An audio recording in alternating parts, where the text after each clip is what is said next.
नमो ओं विष्णुपादाय कृष्णपृष्ठाय भूतले श्रीमते भक्तिवेदान्त स्वामिनिति नामिने।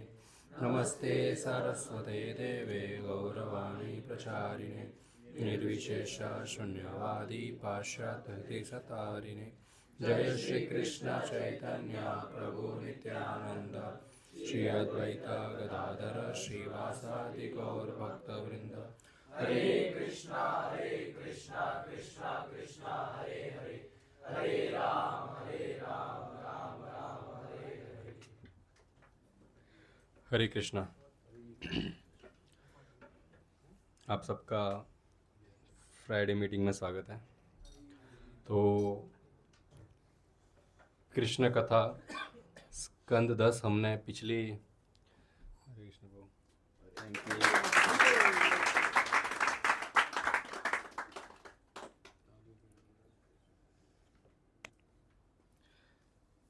तो श्रीमद् भागवतम 10वां स्कंद हमने पिछली बार समाप्त किया, कंप्लीट हुआ हमारा।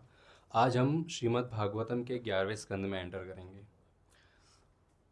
स्कंद समाप्त हो गया है परंतु कृष्ण लीला अभी तक समाप्त नहीं हुई है।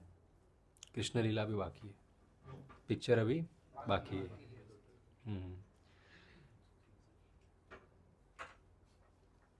अब बहुत सारी कृष्ण की लीलाएं हुई। हमने 10वां स्कंद श्रीमद् भागवतम का शुरू किया था कृष्ण के जन्म से। इनफैक्ट कृष्ण के जन्म के पहले से ही हमने शुरू कर दिया था। कृष्ण के जो जिस वंश में कृष्ण है उस वंश में कौन कौन राजा हुए उनके बारे में हमें चर्चा करी थी, राइट। तो यहाँ पर अब कई साल बीत गए हैं और कृष्ण लगभग 150 वर्ष पृथ्वी पर लीलाएं किए। अभी अंत समय आ गया है, अभी लीलाओं को विश्राम देना है। भगवान वापस ये भौतिक संसार को छोड़कर अपने धाम जाएंगे। वो कैसे हुआ उसके बारे में श्रीमद् भागवतम के 11वें स्कंद में लिखा है। तो सबसे पहले तो यदुकुल का नाश, भगवान जो है वो यदुकुल में हुए थे। तो यदुकुल का नाश कैसे हुआ, ठीक है।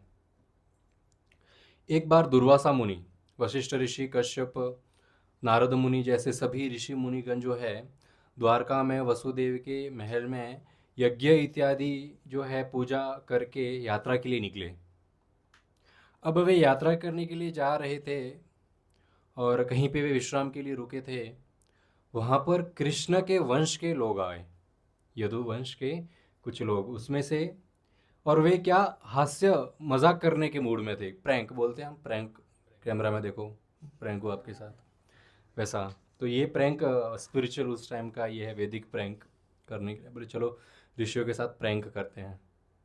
प्रैंक क्या किया, उसमें से कृष्ण के एक पुत्र थे सांबा और उनके मित्रगण, भाई, कजिन सब थे। उन्होंने सांबा को साड़ी, लहंगा इत्यादि पहनाया और पेट में कुछ भरा, ऐसा वो कपड़ा था ऊपर और उसके अंदर कुछ रुई जैसा भरा और घूंघट डलवा दिया तो ऐसा लग रहा था कोई गर्भवती स्त्री आई है। इस प्रकार ये सब उस सांबा को गर्भवती स्त्री बनाकर लेके गए इन ऋषियों के सामने और ऋषियों को पूछने लगे, जरा बताइए कौन आने वाला है, पुत्र है कि पुत्री है, इसका भविष्य क्या है। एस्ट्रोलॉजर को लोग पूछते हैं ना, कोई प्रेग्नेंट होता है तो कि इसका भविष्य क्या है, इसका जरा नक्षत्र वगैरह क्या है देखिए, अच्छा व्यक्ति बनेगा बुरा व्यक्ति बनेगा। तो ये प्रैंक था, हंसी मजाक कर रहे थे और ऋषि को मालूम है कि ये हंसी मजाक कर रहे हैं। अभी ये हो रहा है सब कृष्ण की इच्छा से, इंडिपेंडेंट नहीं हो रहा है। कृष्ण चाहते हैं ऐसा हो, इसलिए ये लीला जो है वहां पर घटी। दुर्वासा मुनि को पता था कि अभी ये कृष्ण की लीला है, अभी कृष्ण को लीला जो है ये समाप्त करनी है तो उसमें हमारा योगदान होगा। इस प्रकार का भद्दा मजाक करने के कारण दुर्वासा मुनि इत्यादि वहां ऋषि थे बड़े क्रोधित हो गए।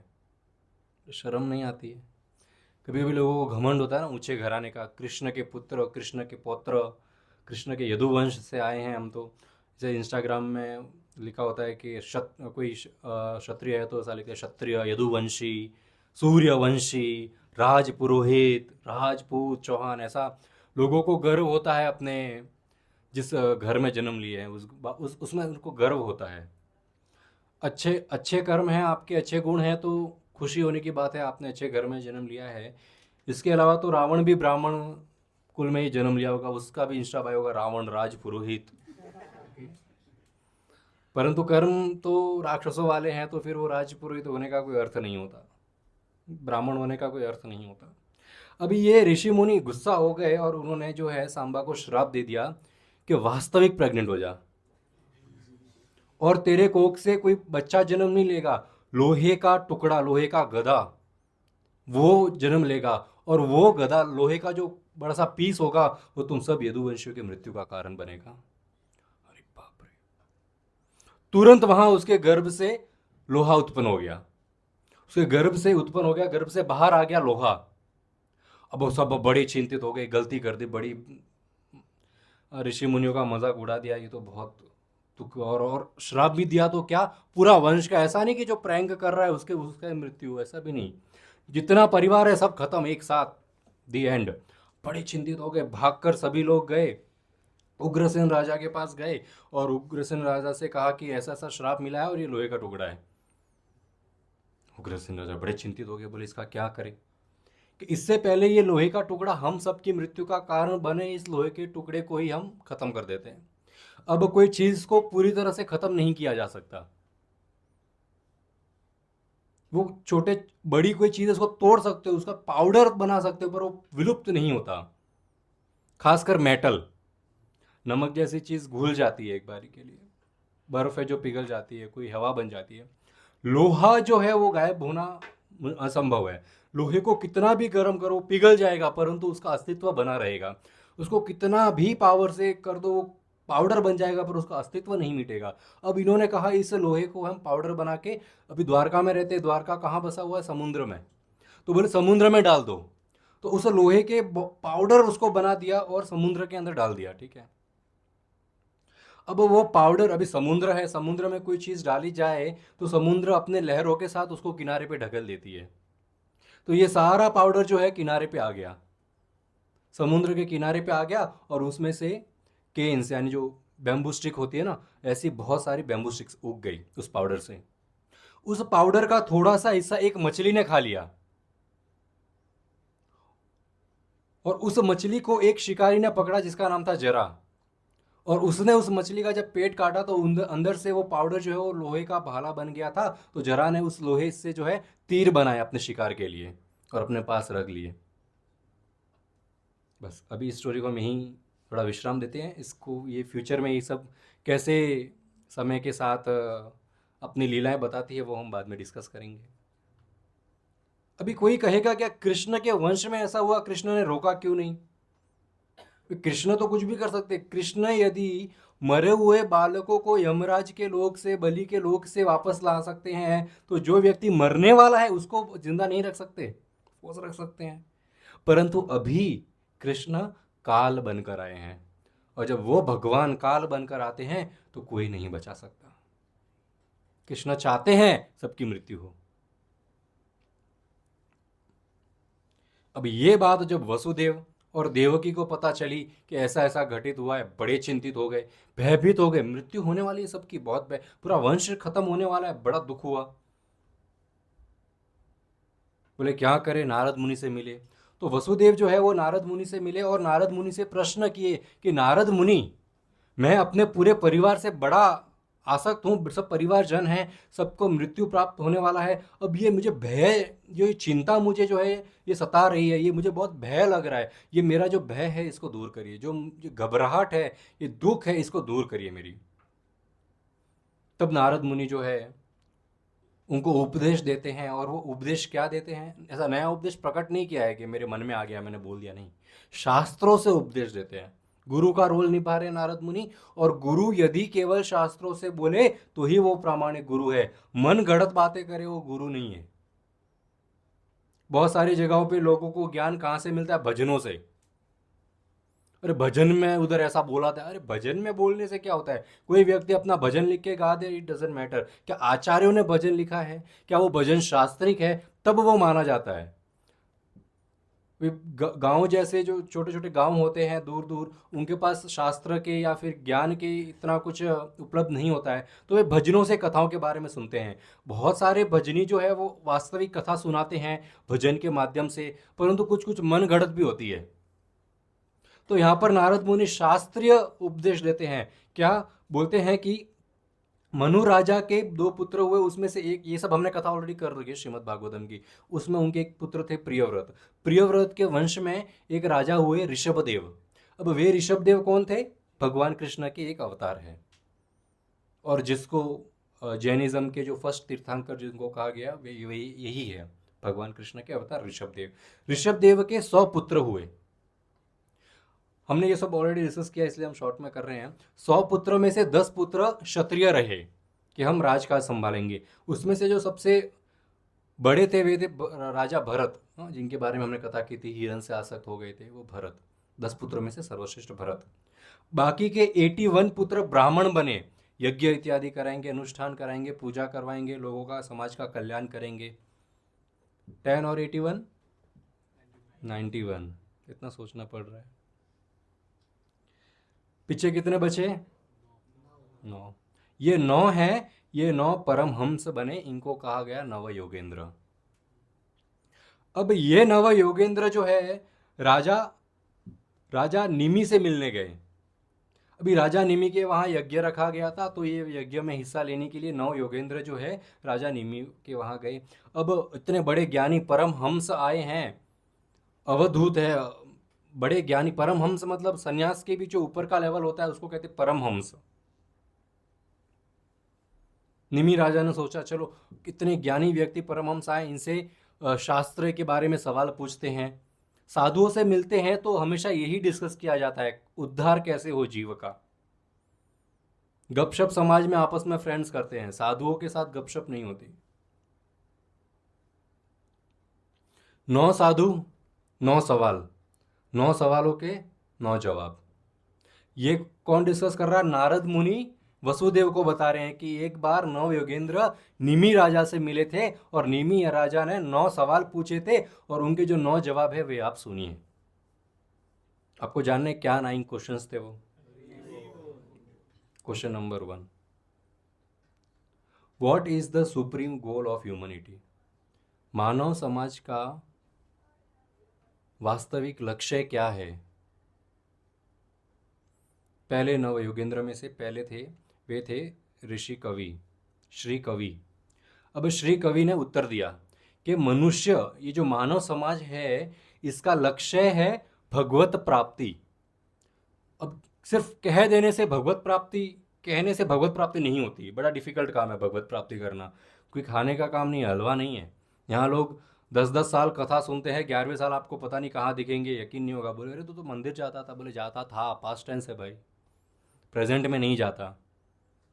लोग आते हैं, कुछ साल कथा सुनते हैं, फिर गायब हो जाते हैं, फिर वापस आते हैं कभी कथा सुनने के लिए, फिर नहीं आते। भगवान के ऊपर विश्वास नहीं होता, कथा के ऊपर विश्वास नहीं होता। 10 साल क्या 10 जन्म भी लोग कथा सुन ले, विश्वास नहीं होता। तो मनुष्य गोल क्या है? भगवत प्राप्ति। परंतु भगवत प्राप्ति बहुत कठिन है। क्यों? क्योंकि व्यक्ति के अंदर भय है, फियर, डर। डर किस बात का? व्यक्ति खुद को आत्मा न मानकर शरीर मानता है, और इस भौतिक संसार से खुद को कनेक्ट करता है, इस मटेरियल वर्ल्ड से अपने शरीर को कनेक्ट करता है, और भौतिक संसार से कनेक्ट करने के बाद वो आसक्त हो जाता है कि ये सारी चीज़ें मेरे को बिलोंग करती है, मेरी वाइफ, मेरे पति, मेरे बच्चे, मेरे माँ बाप, मेरे भाई बहन, मेरा दुकान, मेरे मित्र, ये पैसा मेरा। तो खुद को, अपने उस भौतिक संसार की वस्तुओं को खुद के शरीर से कनेक्ट करता है। और जब चीज़ कोई हमको मिलती है, यदि कोई मेरे को ये, अब मैं यहाँ पर बेचिंता बैठा हूँ, मेरे को कोई चीज़ की फिक्र नहीं है, यदि यहाँ से कोई मेरे को इतना सोना दे दे तो मेरे को खुशी से ज़्यादा चिंता होगी ये सोना कोई छीन ना ले। ये सबसे पहली चिंता होगी। समझो 1 किले का है तो 10 ग्राम का 1 तोले का भाव चल रहा है 1 लाख रुपए। तो ये 1 किलो का यदि कोई सोना दे तो मुझे तो सबसे पहले भय होगा कोई छीन लिया तो, पता नहीं घर भी पहुंचूंगा कि नहीं। हाँ क्या? हाँ, पता नहीं कौन यहाँ पर से उठा के मेरे को और सोने को दोनों को लेके चला जाए। तो इस जब ये शरीर किसी वस्तु से कनेक्ट करता है भौतिक संसार में, तो उसके हृदय में सबसे पहले भय प्रकट होता है कि यदि ये चीज छीन ली गई तो क्या होगा। इसीलिए हमेशा देखना, जो लोग भक्ति के रास्ते पर नहीं है वो जब बुजुर्ग होते तो बड़े चिड़चिड़े हो जाते हैं। हर बात से चिढ़ते हैं, हर बात से क्रोध आता है उनको, कोई कुछ मांगे तो उनको देने की इच्छा नहीं होती है, जा यहाँ से। क्यों इतना चिड़चिड़ापन आता है? क्योंकि अभी उनको मालूम है मृत्यु नजदीक है, बहुत जल्द मृत्यु को प्राप्त होने वाले हैं। और जैसे ही हम मृत्यु को प्राप्त होंगे, जो जो चीज ये 80 वर्ष, 60 वर्ष, या कोई व्यक्ति 100 वर्ष जिया है, तो ये 100 वर्ष तक जो मैंने मेहनत करके इतना इकट्ठा किया, ये सब छूट जाएगा, कोई और ले लेगा। इस बात का भय होता है। बोले पेपर पे साइन करना, बच्चों को जमीन इत्यादि देना है तो साइन कब करेंगे? जब आखिरी सांसें गिन रहे होंगे तब साइन करेंगे, अभी नहीं करेंगे साइन। तो यहां पर श्री कवि बताते हैं कि भय है, इस जो भौतिक संसार की चीज है वो छूट जाएगी, इस बात का भय है। और यदि ये भय हमारे शरीर से हमको निकालना है, तो उसका उपाय है कि खुद को श्री हरि से कनेक्ट करो, नाम जप करो, कथा सुनो, कीर्तन करो। जब ये सब करेंगे तो जो चीज हमारे पास है उसका खो जाने का भय हमारे अंदर नहीं होगा। और जब कथा सुनने से भय मिटता है, जब हरि कथा सुनने से अपने हृदय से जो डर है भौतिक संसार में रहने का, जो भय है, वो मिट जाता है और भक्ति में प्रगति होती है, तो 3 चीजें होती है व्यक्ति के जीवन में। क्या 3 चीजें हैं? रियलाइजेशन ऑफ गॉड, भगवान का साक्षात्कार। हर कार्य में भगवान का हाथ दिखता है कि भगवान की कृपा से सारे कार्य हो रहे हैं, तो भगवान की कृपा का साक्षात्कार होता है। दूसरा, आत्म संतुष्टि। जितना अपनी मेहनत से अपने प्रारब्ध में जो लिखा था और हमारी पूरी 100% मेहनत के बाद जो हमको रिजल्ट मिला है हमारे कर्मों का, उससे संतुष्ट होना। केवल भक्त ही अपने पास जो है उससे संतुष्ट हो सकता है, अभक्त कभी किसी चीज से संतुष्ट नहीं होता, उसको हमेशा दिल मांगे मोर। तीसरी, भौतिक संसार से विरक्ति। सबसे इंपॉर्टेंट, सबसे ज्यादा इंपॉर्टेंट यदि कोई चीज इस मैटर करती है तो वो है भौतिक संसार में रहने के बावजूद भौतिक संसार से विरक्ति। हमारे एक रिश्तेदार है, उन्होंने कहा कि क्या तुम लोग एकादशी का उपवास करते हो, भूखे रहने से यदि भगवान मिलते तो गरीब तो हमेशा रोड पे भूखा ही रहता है, उसको भगवान मिल जाते। वो भूखा रह रहा है क्योंकि उसके पास दूसरा कोई ऑप्शन नहीं है। हम भूखे रह रहे हैं क्योंकि हमारे पास 56 भोग खाने का ऑप्शन है, फिर भी यदि हम नहीं खा रहे हैं, हम भूखे रह रहे हैं क्योंकि भगवान की प्रसन्नता के लिए। वो मजबूरी में और हम खुशी में, ये फर्क है भूखे रहने का। ये सवाल आप लोग को भी लोगों ने किया होगा कि भूखे रहने से यदि भगवान मिले तो गरीब भूखा रह जाए। और इसके रिलेटेड किसी ने कुछ सुना है? हम्म तो किसका एग्जाम्पल दिया?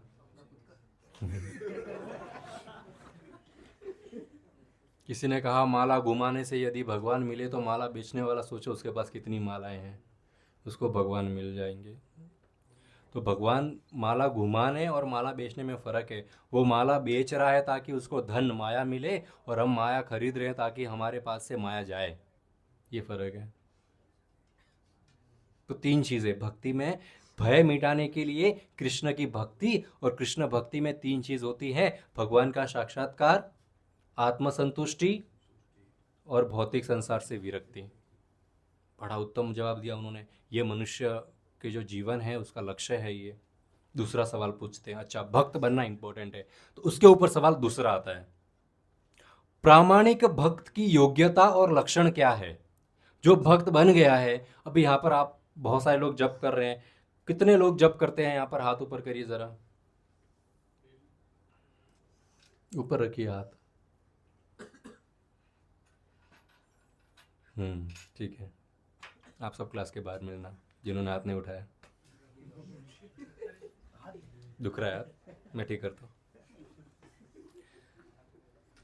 जो भक्ति के रास्ते पर है, जो नाम जप करते हैं, उस भक्त का लक्षण और योग्यता क्या है, उसके बारे में जरा बताइए। निमि राजा जो है पूछते हैं नव योगेंद्र से। उसमें से जो दूसरे नंबर योगेंद्र है, वे, उनका नाम है श्री हवि। पहले कौन थे? श्री कवि। ये थे खवि नहीं, श्री कवि, श्री कवि। सेकंड है श्री हवि, ठीक है। अब यहाँ पर जो मारवाड़ी नहीं है वो सोच रहे होंगे क्यों हंसे। तो जो खवी शब्द है वो मारवाड़ी में उसका अर्थ है राक्षस। राक्षस को हम कहते हैं खवी। आपके यहाँ पे ऐसे ही कहते हैं?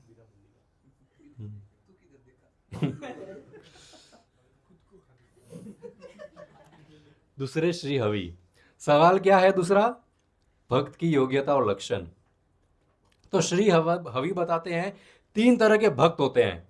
भक्त के लक्षण बताने हैं ना, 3 तरह के भक्त होते हैं। पहले कनिष्ठ। कनिष्ठ यानी सबसे लो लेवल के भक्त। अभी ये मैं जो 3 कैटेगरी बताता हूँ, आप खुद इंट्रोस्पेक्शन कीजिए कि आपके अंदर ही आप कौन सी कैटेगरी में आते हैं, तो मालूम पड़ेगा आप कौन से भक्त हैं। पहला है कनिष्ठ। वो भगवान के विग्रह की मूर्ति वगैरह है तो मूर्ति की बहुत प्रेम भाव से सेवा करेगा, मंदिर में घंटी बजाएगा, दान डालेगा, हाथ जोड़ेगा। हाँ, मंदिर वगैरह संडे टू संडे। हाँ, मंडे हुआ तो बाबूलनाथ जाएगा, ट्यूसडे हुआ तो सिद्धि विनायक जाएगा, थर्सडे हुआ तो साईं बाबा जाएगा, और फ्राइडे रात हुई तो इधर इस्कॉन आएगा। हाँ, कोई सैटरडे सुबह इस्कॉन आता है, संडे हुआ तो सब मंदिरों में एक एक बार हाजिरी लगाएगा। तो मतलब जाता है, परंतु उसको भगवान के भक्तों के ऊपर कोई विश्वास नहीं है। वैष्णवों से उसका कोई लेना देना नहीं है। जब किसी को वो भक्ति करते हुए देखे तो नाटक करता है, दिल में भगवान बसते हैं। इसको बोलते हैं कनिष्ठ। भक्त है, हमारे समाज में बहुत सारे लोग भक्त हैं, मंदिर जाते हैं, भगवान में विश्वास करते हैं, भक्तों में विश्वास नहीं करते। ये है कनिष्ठ। सेकंड है मध्यम। मध्यम अधिकारी। मध्यम अधिकारी भक्त क्या होता है? भगवान की तो सेवा करता ही है, बहुत खुशी खुशी प्रेम से भगवान की सेवा करता है, भगवान से प्रेम करता है, परंतु वो वैष्णवों से मित्रता रखता है। आलतू फालतू लोगों से नहीं, वैष्णव जो भगवान के भक्त है, जो हरि कथा सुनते हैं, हरि नाम जप करते हैं, उनसे फ्रेंडशिप रखता है। इसको कहते हैं मध्यम अधिकारी। और उसको सब जीवों के ऊपर दया आती है। यदि कोई भक्ति नहीं कर रहा है तो उसको दया आती है। जो अज्ञानी है उसके ऊपर कृपा बरसाता है ज्ञान बांटकर। जो भूखा है उसको प्रसाद खिलाता है। तो ये मध्यम है कि सबकी सहायता करता है, भगवान की भक्ति के साथ सबकी सहायता करता है। और जो जो भगवान से प्रेम करते हैं उनके साथ रहता है। जो भगवान से द्वेष करते हैं कि भगवान कुछ नहीं है, ऐसे लोगों से ये मध्यम अधिकारी दूर रहता है। झगड़ा नहीं करता उनसे, नफरत भी नहीं करता उनसे, परंतु द्वेषियों से दूर रहता है वो। ये सेकंड कैटेगरी। थर्ड कैटेगरी है उत्तम अधिकारी, सबसे सर्वश्रेष्ठ भक्त। ये व्यक्ति हर एक जीव के अंदर भगवान का प्रेजेंस को एक्सपीरियंस करता है। कुत्ता हो, चींटी हो, बिल्ली हो, बड़ा सन्यासी हो, साधु हो, महात्मा हो, वो सबको एक लेवल पे ही देखता है कि सब के सब कृष्ण के अंश है और सबके शरीर में, सबके हृदय में कृष्ण वास कर रहे हैं। ये होता है उत्तम अधिकारी। तो भक्त की योग्यता लक्षण के बारे में 3 कैटेगरी है। अब वो सामने वाला, सुनने वाला डिसाइड करेगा कि वो कौन सी कैटेगरी में फिट बैठता है। बोले बहुत अच्छा बताया। तीसरा सवाल पूछते हैं कि माया के बारे में बताइए जरा। कि बड़े बड़े सिद्ध पुरुष जो है तपस्या करते हैं और माया आके उनकी तपस्या यूं भंग कर देती है। बोले बड़ी पावरफुल है भगवान की माया, माया के बारे में बताइए। तो तीसरे योगेंद्र श्री अंतरिक्ष बताते हैं कि माया को भगवान ने बनाया है, माया की सहायता से भगवान ने भौतिक संसार को रचा है। ये मटेरियल जो दुनिया है ये भगवान ने माया से बनाई है। और माया का रिस्पॉन्सिबिलिटी क्या है? जो हर जीव है, जो हम सब लोग हैं, इन लोगों को कृष्ण से दूर रखना है और भौतिक संसार में मजे करने दो। ये माया हमसे करवाती है, भगवान से दूर और भौतिक संसार में enjoyment. And maya makes us think, माया हमको ऐसा सोचने पर मजबूर करती है कि हम इंडिपेंडेंट है, कि हम आजाद है, हम हमारी इच्छा से कुछ भी कर सकते हैं, ऐसा हमको लगता है। और ये क्यों लगता है? माया हमको लगवाती है कि हम इंडिपेंडेंट है, कृष्ण से दूर है, कोई देखता नहीं है, हम जो चाहे वो कर सकते हैं। ये माया का कार्य है। हर बच्चा एक उम्र के बाद सोचता है काश माता पिता से आज़ादी मिले, कि मतलब कुछ लेना है तो रोक टोक करते हैं, कहीं जाना है तो रोक टोक करते हैं। तो इतना रोक टोक ना मिले तो ठीक है, थोड़ा दूर रहते हैं तो इंडिपेंडेंस मिलेगा। कॉलेज लोगों को स्कूल जाना ज़्यादा पसंद नहीं होता, कॉलेज जाना ज़्यादा पसंद होता है, कि स्कूल माँ बाप की मर्जी से जाना पड़ता है, ये टाइम पे जाएंगे, ये टाइम पे आएंगे। कॉलेज अपनी मर्जी से आ जा सकते हैं। इंडिपेंडेंस चाहिए। बहुत सारे डिवोर्स केस होते हैं क्योंकि पति पत्नी को एक दूसरे से इंडिपेंडेंस चाहिए। साथ में रह रहे हैं तो एक दूसरे को जवाब देना पड़ता है, तो इंडिपेंडेंस चाहिए। तो श्री अंतरिक्ष बताते हैं कि जो ये आत्मा है ये सत्य चित्त आनंद है, ज्ञान से परिपूर्ण है, सदैव खुश रहती है। परंतु क्योंकि ये आत्मा शरीर के माध्यम से भौतिक संसार है, जो ये मटेरियल वर्ल्ड है, इसके साथ संग कर रही है, तो ये भौतिक मटेरियल वर्ल्ड के साथ एसोसिएट करने के कारण हम सुख और दुख को एक्सपीरियंस करते हैं।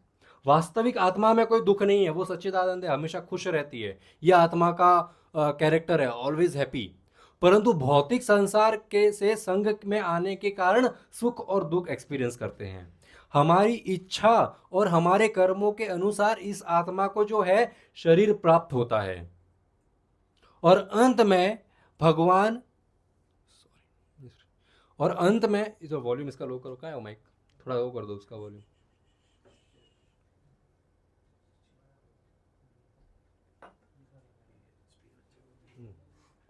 हरे कृष्णा।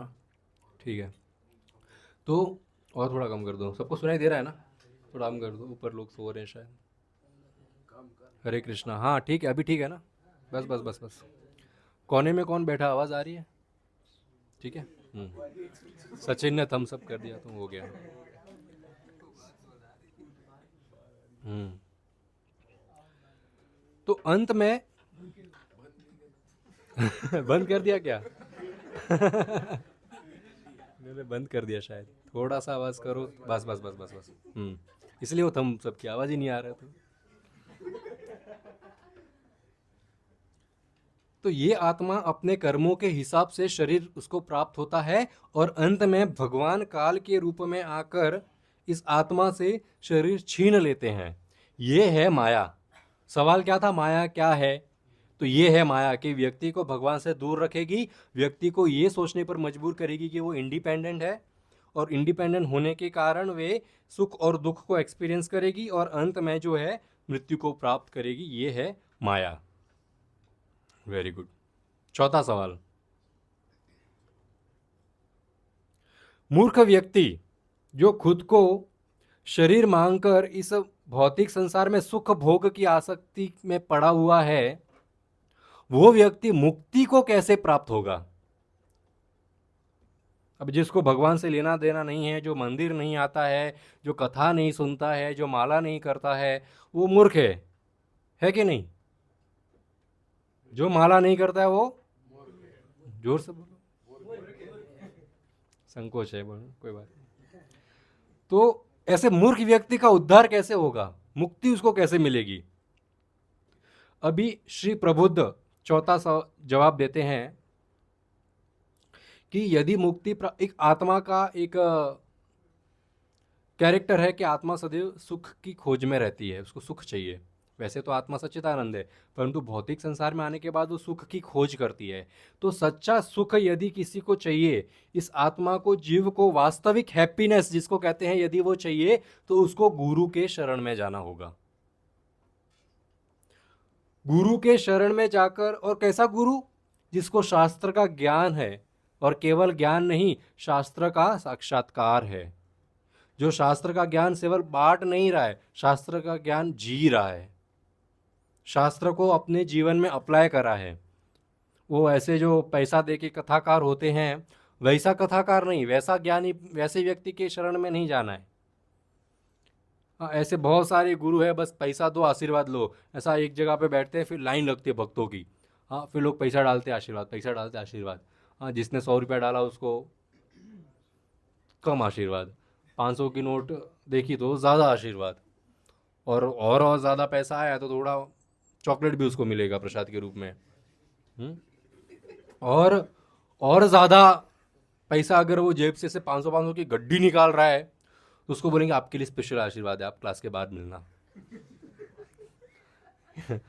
होता है कि नहीं संसार में? वीडियो से देखते ना, किसी ने छोटे छोटे बच्चों को कोई भगवान गुरु बना देता है, तो बच्चे के आगे लोग चरण में गिर रहे हैं, बच्चा आशीर्वाद दे रहा है, वो खुद तो वो अकेले पॉटी करने भी नहीं जा सकता, उसको माता की आवश्यकता होती है, और यहाँ आशीर्वाद बांट रहे हैं। तो गुरु जो शास्त्र का ज्ञान दे सके और जिसको शास्त्र का साक्षात्कार हो, वो वास्तविक गुरु है। और वो भौतिक संसार में रहते हुए भी विरक्त होना चाहिए। हम विरक्त की बात कर रहे हैं, एक गरीब भूखा है क्योंकि वो उसके पास कोई ऑप्शन नहीं है, और भक्त भूखा है क्योंकि सब होते हुए भी वो भगवान की खुशी के लिए भूखा है। एक विरक्त व्यक्ति बनता है, साधु बनता है, क्योंकि उसके पास कुछ करने को बचा नहीं है, वो फैमिली लाइफ से कंटाल गया है, बीवी रोज झगड़ा करती है, बच्चे सुनते नहीं है, धन आ नहीं रहा है, लोन बढ़ गया है, तो भगवे डाल दिए, साधु बन गए, सबसे छुटकारा। ये वैराग्य नहीं है।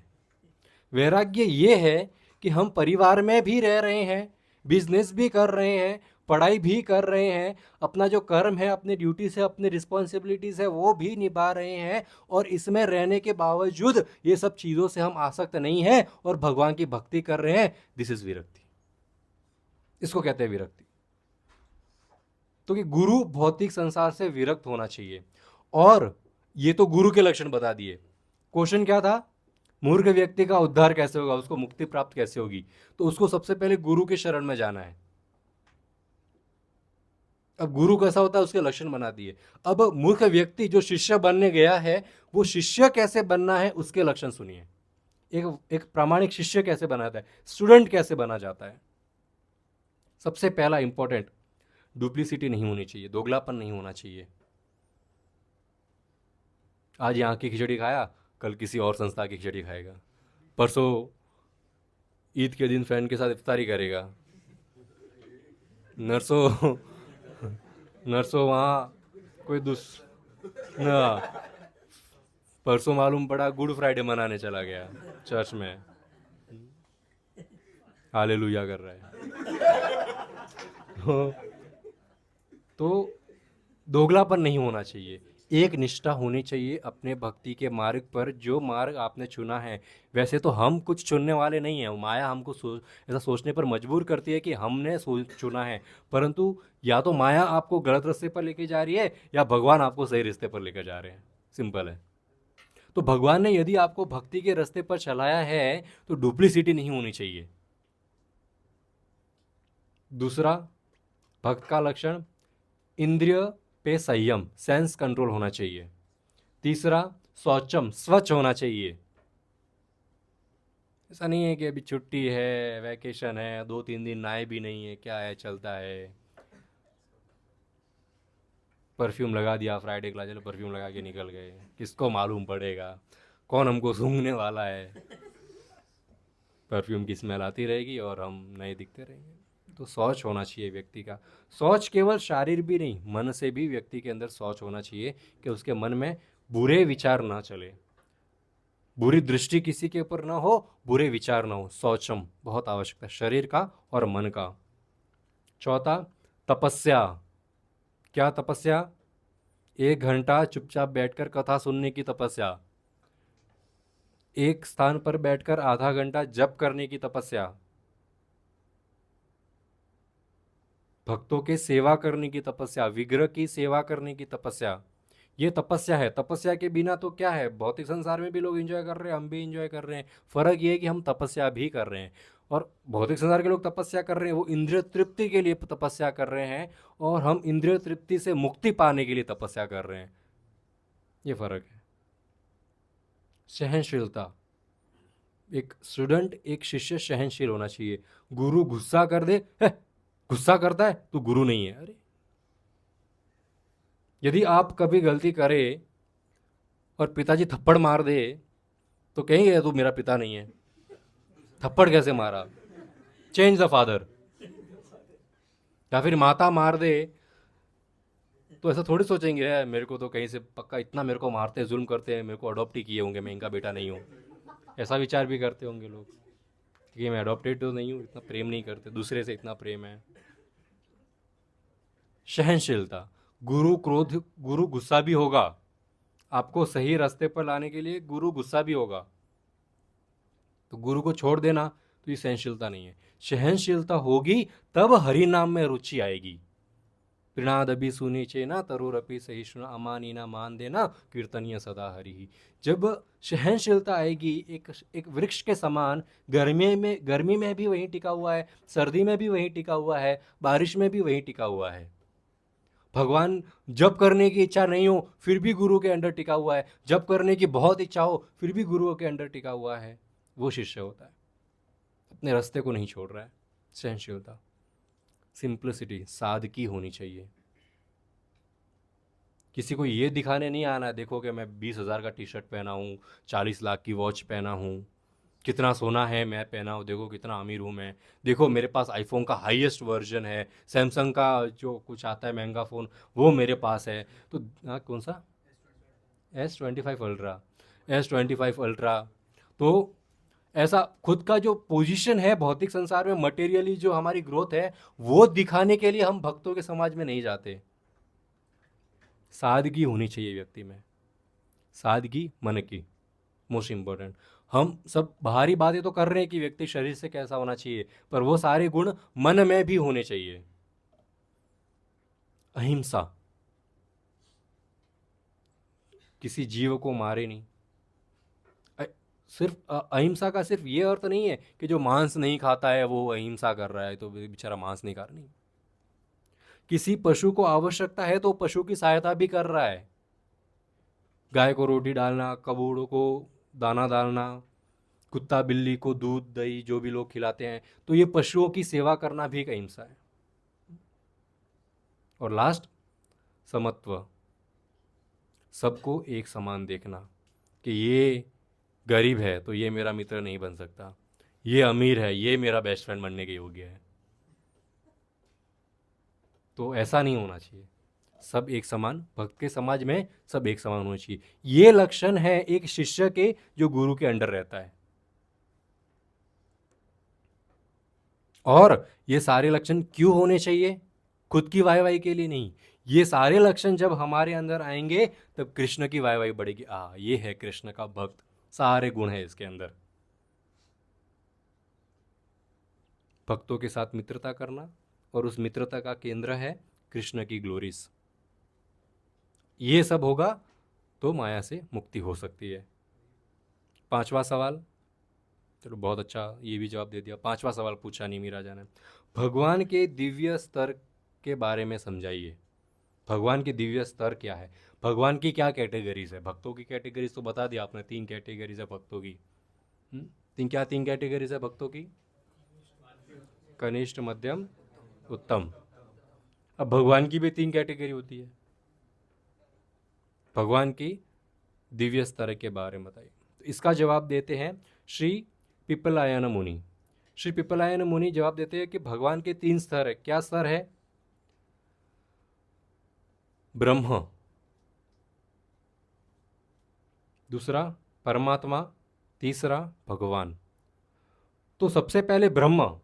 ब्रह्म का अर्थ है भगवान हर जगह उपलब्ध है, हर अण में, हर कण में, हर अणु में। ब्रह्म ज्योति जो तेज है वो भगवान है, प्रकृति है वो भगवान है।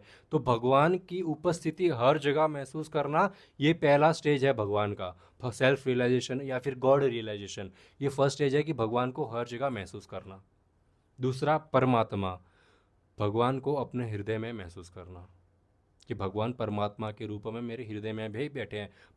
कोई लोग बोलते हैं ना कि भगवान, प्रकृति की पूजा ही भगवान की पूजा है, ऐसा लोग मानते हैं। सिर्फ प्रकृति का अगर अच्छा रखा तो भगवान खुश है। तो प्रकृति में तो भगवान वास करते हैं, हर जगह वास करते हैं, वेरी गुड। पर उसका भी एक सोर्स है, क्या वो है? हृदय में भी भगवान वास करते परमात्मा के रूप में। तो वो कैसे रियलाइजेशन होता है? लोग बहुत तपस्या करते हैं, अष्टांग योग करते हैं, बहुत सारे योग करते हैं, तो उनको रियलाइजेशन होता है, सेल्फ रियलाइजेशन होता है कि हृदय में परमात्मा है, और सिर्फ उसकी ही लोग पूजा करते हैं। ये दूसरा स्तर। और तीसरा स्तर है, वो है परम पुरुषोत्तम भगवान श्री कृष्ण का, कि व्यक्ति हर कण में भगवान को देखता है, अपने हृदय में भगवान को देखता है। और तीसरा स्तर, इस भौतिक संसार के बाहर जो गोलोक है, गोलोक वृंदावन वैकुंठ है, वहां पर श्री कृष्ण अपने वास्तविक रूप में वास कर रहे हैं। ये 3 स्तर है भगवान को रियलाइज करने के। तो हमें धीरे, ऐसा नहीं है कि हम सिर्फ परमात्मा तक ही रह गए, बस भगवान तो दिल में है, दिल में ही रहने दो, बाहर मत आने दो। लोगों का ऐसा भाव होता है। तो नहीं, हमको बाहर भी लाने हैं भगवान को, सामने दिखने चाहिए भगवान, ऐसा भक्ति करना है। छठा सवाल, ये भगवान के स्तर हो गए। छठा सवाल पूछते हैं, कर्म योग करने से भगवत प्राप्ति कैसे हो? कर्म योग यानी अपनी जो रेगुलर रिस्पॉन्सिबिलिटीज एंड ड्यूटीज है, वो कर्म करने से भगवत प्राप्ति कैसे हो? क्योंकि यदि हम लोगों को कहेंगे कि भक्ति करो, कर्म मत करो, यदि व्यक्ति से उसके कर्म छीन लिए गए तो व्यक्ति पागल हो जाएगा। यदि व्यक्ति इधर सेन है, सेन क्या बोलते हैं, ऑपोजिट नहीं पूछा है। इंसेन यानी बेवकूफ, बेवकूफ। इंसेन, इंसेन का अर्थ, सेन का अर्थ है समझदार है, सभ्य है। व्यक्ति सेन तब तक रहेगा तब तक उसके पास कर्म है करने के लिए। यदि व्यक्ति से उसके कर्म छीन लिए गए तो बौखला जाएगा, तो वो इंसेन हो जाएगा। तो कर्म करने हैं और उसमें भगवत प्राप्ति कैसे हो, भक्ति में प्रगति कैसे हो? उसका जवाब श्री अविहोत्र बताते हैं कि भौतिक संसार में यदि जीव आया है, हम सब इस संसार में आए हैं, तो हमको तो हमारे कर्म करने ही हैं, परंतु जीव को ये सीखने की आवश्यकता है कि ये कर्म से हम बंध न जाए। कर्म करने हैं, कर्म में बंधना नहीं है। सांपों से भरी गुफा में जाना भी है और सांप के पूंछ के ऊपर पैर भी नहीं रखना है। बड़ा डिफिकल्ट है। वो डर गए, बोले ऐसे कैसे हो सकता है? हाँ? पैर रख दिया उन्होंने। अंधेरी गुफा में भी जाना है, सांप के पूंछ के ऊपर भी पैर नहीं रखना है। भौतिक संसार में भी आना है, कर्म भी करने हैं और कर्म से आसक्त भी नहीं होना है, कर्म बंधन में बंधना भी नहीं है। बोले वो कैसे पॉसिबल होगा? How is that possible? अपने सारे कर्म, दो चीजें हैं इसके, श्रीमद् भगवत गीता में कृष्ण इसकी दो चीजें बताते हैं कर्मों के बारे में। पहली कि जो कर्म कर रहे हो वो फल की इच्छा नहीं रखनी है, क्योंकि फल प्रदान तो भगवान करने वाले हैं, हम तो केवल अपना कर्म कर सकते हैं। ये पहली चीज है, कर्म करना है, इच्छा की अपेक्षा नहीं रखनी है। दूसरा, जो कर्म कर रहे हैं भगवान की सेवा के लिए कर रहे हैं। कोई बहुत अच्छा गाता है तो भगवान के लिए कीर्तन गाएगा, कोई बहुत अच्छा खाना बनाता है तो भगवान के लिए खाना बनाएगा, कोई बहुत अच्छा स्पीच दे सकता है तो भगवान की कथा करेगा, वो कोई बहुत अच्छा डिजाइनर, उसमें आर्टिस्टिक स्किल्स है तो भगवान के लिए विग्रह बनाएगा, भगवान के पहनने के कपड़े बनाएगा, भगवान का श्रृंगार करेगा। तो अपनी जो भी कर्म, आपके अंदर जो भी क्वालिटीज है जो आप उसको कर्म कर सकते हो, वो कर्म भगवान के लिए किए जाएंगे। और ऐसे कर्म जो भगवान के लिए किए जाते हैं, उन कर्मों में व्यक्ति बंधता नहीं है, उन कर्मों से व्यक्ति आजाद रहता है और भगवत प्राप्ति कर सकता है।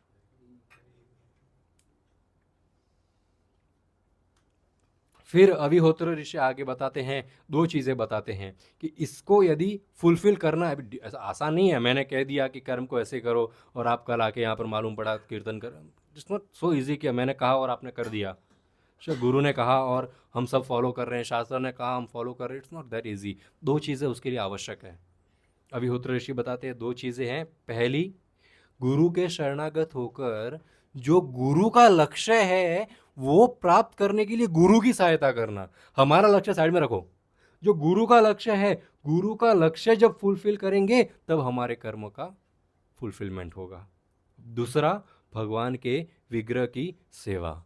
जब भगवान के विग्रह की बहुत प्रेम भाव से सेवा करेंगे तो भक्ति में प्रगति होगी और कर्मों के बंधन से हम बच जाएंगे। बहुत अच्छा। सातवां सवाल, भगवान के अवतारों के बारे में बताइए जरा। अपने माया के बारे में बताया, भगवान के बारे में बताया, कर्मयोग के बारे में बताया, और मनुष्य का लक्ष्य क्या है वो बताया, माया से मुक्ति कैसे प्राप्त करे वो बताया। अब भगवान के अवतारों के बारे में बताइए। तो श्री द्रुमिल बताते हैं, ये मटेरियल वर्ल्ड किससे बना है? कौन यहाँ पर साइंस पढ़ा है? ये शरीर है, ये हर वस्तु जो हमको दिख रही है किससे बनी है? एटम से। एटम से बनी है, छोटे छोटे कणुओं से बनी है।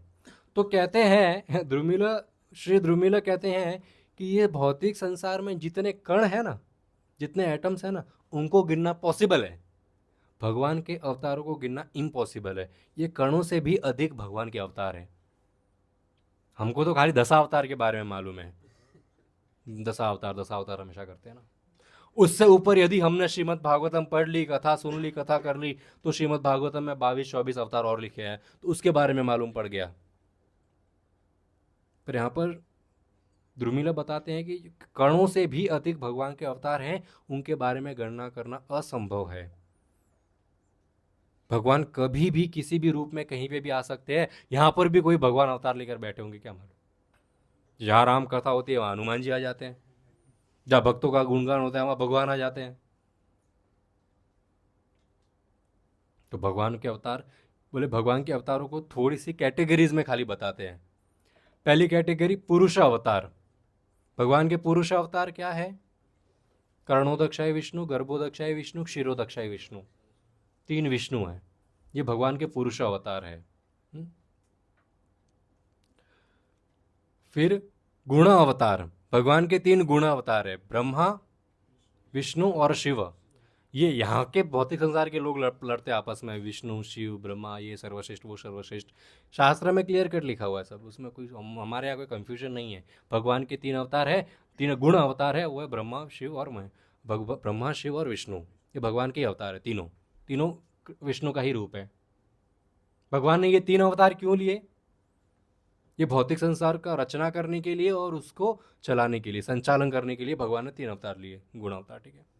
फिर भगवान के लीला अवतार है।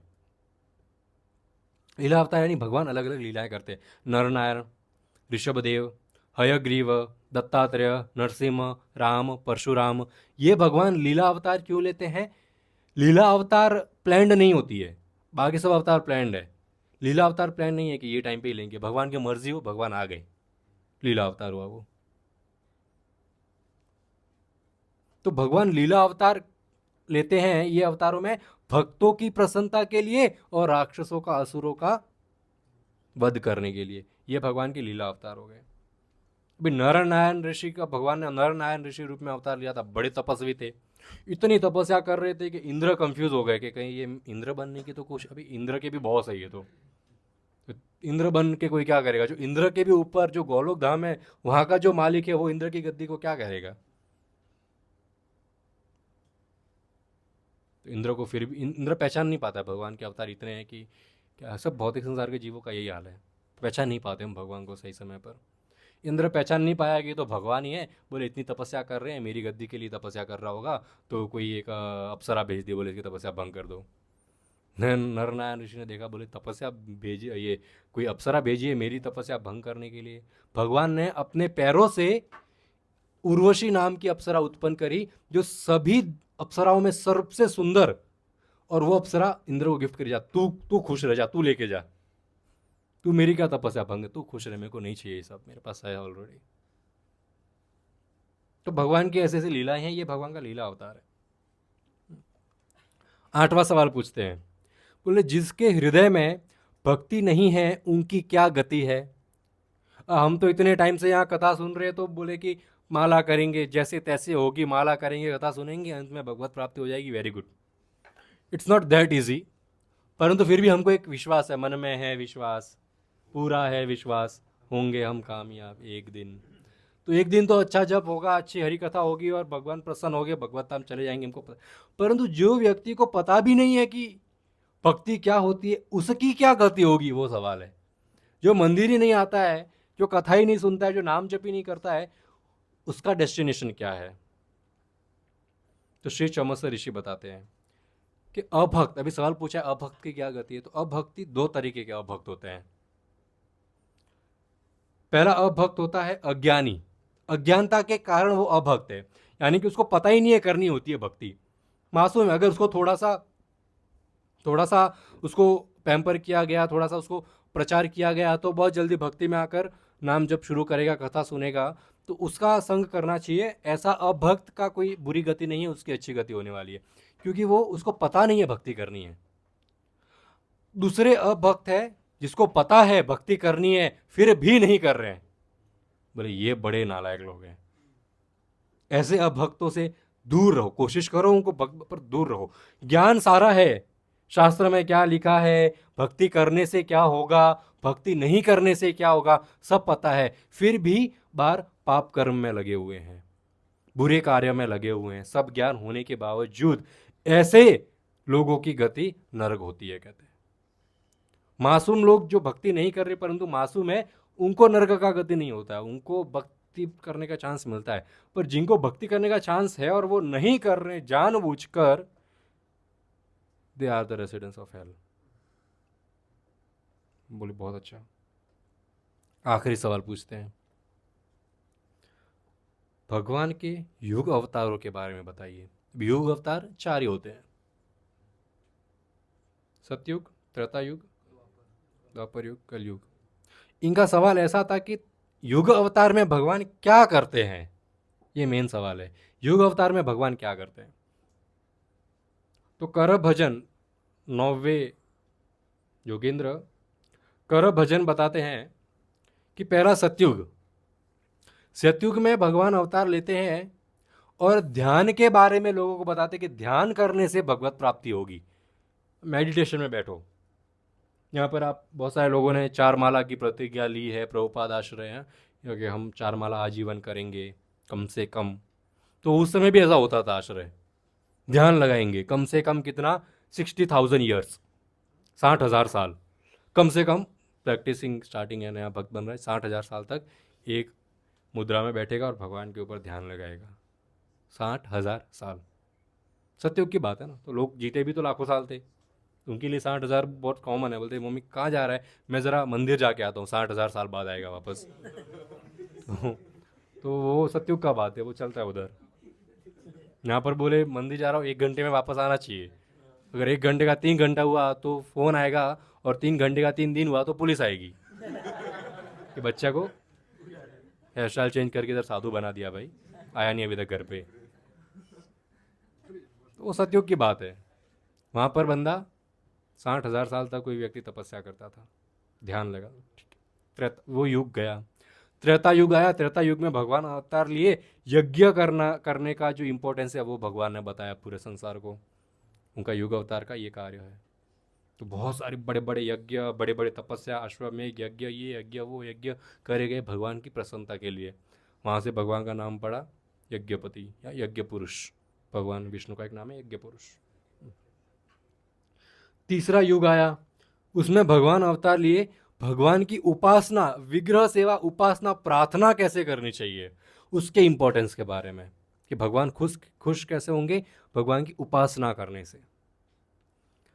फिर कर भजन मुनि जो है श्रीमद् भागवतम के 11वें स्कंद में बताते हैं, कलयुग का युग अवतार हुआ, कृष्ण वर्णम त्व कृष्णम संग गोपा संगास्त्र पार्षदम यज्ञ संकीर्तन प्रेर यजंती ही सुमेधशाह।